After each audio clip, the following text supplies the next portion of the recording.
आता आपली डाळ भाजून झालेली आहे मस्त. हे बघा एकदम छान कलर आलेला आहे. आता दुसरं सामान भाजून घेऊया. हे बघा आता गहू मी छान भाजून घेतले, एकदम लाल झाले तर असे लह्यासारखे. आता चला आता बाजरी भाजून घेऊया. आता ही 1 वाटी आहे, मी 1.5 वाटी बाजरी घेणार आहे.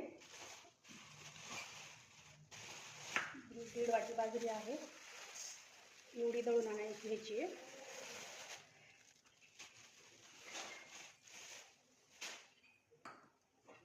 ह्याला आता छान मंद आचेवरती याला पण भाजून घेते बाजरीला.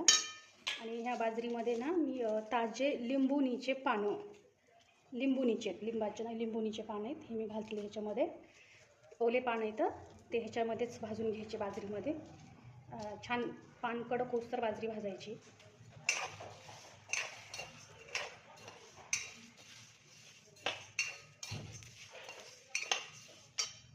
बाजरी छान भाजून झालेली आहे, पानं पण असे कडक झालेले आहेत. आता आपण धणे भाजून घेऊया. आता धणे भाजून झाले तर आता मसाला भाजून घेऊया. आता मसाला भाजून झालेला आहे. आता सगळे एकत्र करते. आता 1.5 वाटी मी बाजरी घेतलेली आहे. हे बघा हे पानं असे कडक होईस्तोवर भाजले छान मस्त. त्याच्यानंतर 1 मूठ अशी बसल असंच मी ह्याच्यामध्ये गहू घेतले होते, हे पण छान भाजून घेतलेले आहेत.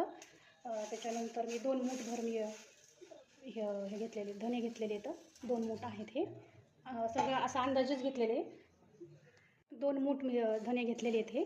आणि हे अर्धी वाटी हरभऱ्याची डाळ घेतलेली आहे. असं प्रमाण तसं काही नाही, थोडं कमी जास्त झालं तरी चालते. आणि आता मी मसाला घालते. आणि हा आता मसाला आहे जो मी भाजलेला आहे सगळा, आता याला मी गिरणीमधून दळून आणणार आहे. लिंबुणीच्या पालाने ना खमंग लागते हे सूप, त्याच्यामुळे मी लिंबुणीचा पाला घातलेला आहे. हा असा झालेला आहे आपला हे सूप, मस्त झाला आहे. नक्की एकदा ट्राय करून बघा.